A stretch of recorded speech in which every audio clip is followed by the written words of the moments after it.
Hey everyone, आज हम लोग देखते हैं excretory product and there elimination.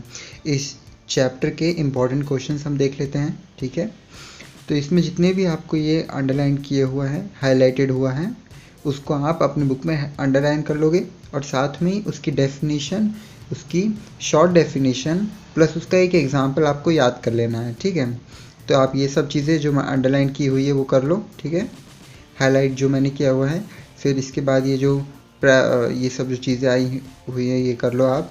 उसके बाद ह्यूमन एक्सक्रीटरी सिस्टम, इसमें जो डायग्राम है पर्टिकुलर बहुत इंपॉर्टेंट है। इसमें ये आपने क्लास 10th में भी पढ़ा होगा। ठीक है, एक्सक्रीटरी सिस्टम है, ये बहुत इजी होता है। उसके बाद ये जो आपका है ये मेडुला पे क्वेश्चन बन सकता है। उसके बाद आप ये जो लॉन्गिट्यूडनल सेक्शन देख रहे हो ऑफ किडनी का, ये उतना इम्पोर्टेंट है नहीं। ठीक है, अगर आपके पास टाइम बचेगा तब आप ये कर सकते हो। ठीक है, नहीं तो अदरवाइज़ आपके पास टाइम बहुत कम है तो आप इसको छोड़ भी सकते हो। फिर वुमेंस कैप्सूल, ठीक है, ये सब चीज़ें आपको यहाँ पर ही मिल जाएगी। ठीक है, उसके बाद वुमेन कैप्सूल जो है वो यहाँ पे आपको मिलेगा इस पर्टिकुलर पार्ट में। नेफ्रॉन का जो स्ट्रक्चर है ये उसमें आपको मिल जाएगा। लूप ऑफ हैनल, ये सब जो चीज़ें हैं यहाँ पे आपको मिल जाएगी। ये डायग्राम भी आपको कर लेना है। ठीक है, इसका एक इजी डायग्राम है जो कि मैं आपको दिखा देता हूँ, वो ये डायग्राम है, आप इसको ट्राई करेंगे।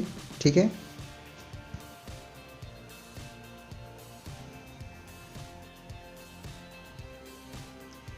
ये जो डायग्राम है आपका नेफ्रॉन का, ये बहुत ज़्यादा कॉम्प्लिकेटेड है। ठीक है, इसलिए आप लोग ये वाला डायग्राम कर लो। ठीक है, जो मैं आपको अभी स्क्रीन पे दिखा रहा हूँ आप ये वाला करके जाओ। ठीक है, ये भी बिल्कुल 100% सही है और इजी है, तो ये आपको समझने के लिए आसानी हो जाएगी। ठीक है, उसके बाद हम देखते हैं आगे। तो ये सब जो लिखा हुआ है हैनल्स लूप, ठीक है, ये सब चीज़ें हैं वो यहाँ पर ही आपको सब मिल जाएगी।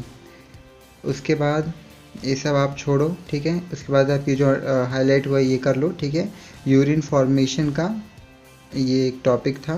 फिर रीअब्जॉर्प्शन कहाँ होता है, ये सब चीज़ें आपको पता होना चाहिए। उसके बाद ये जो टॉपिक्स है ये आपको ऐसे ही क्लियर हो जाएंगे अगर आप ये वाला जो डायग्राम है, ठीक है, इसको आप अच्छे से कर लोगे तो।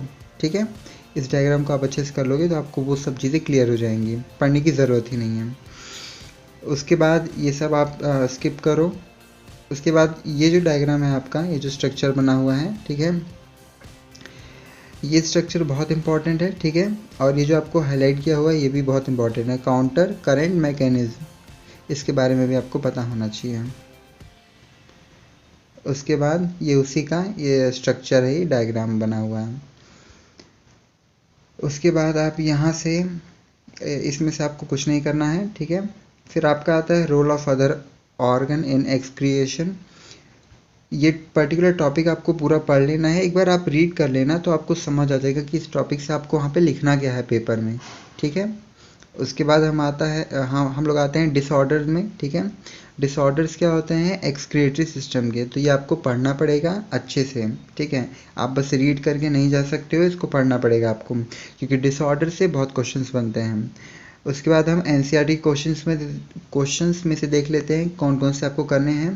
तो सबसे पहले है 1, 2, 3। ठीक है, ये सब चीज़ें ट्रू फॉल्स है, ये आपसे पूछा जा सकता है पेपर में। 4, 6, 7। ठीक है, जो भी मोस्ट इम्पॉर्टेंट है मैं बस आपको वही बता रहा हूँ। उसके बाद हमारा आता है 8, 11 और 12। ठीक है, इससे ज़्यादा आपको इसमें कुछ भी नहीं करना है, आप इतना कर लो, ये आपके फाइनल पेपर के लिए भी काफ़ी रहेगा।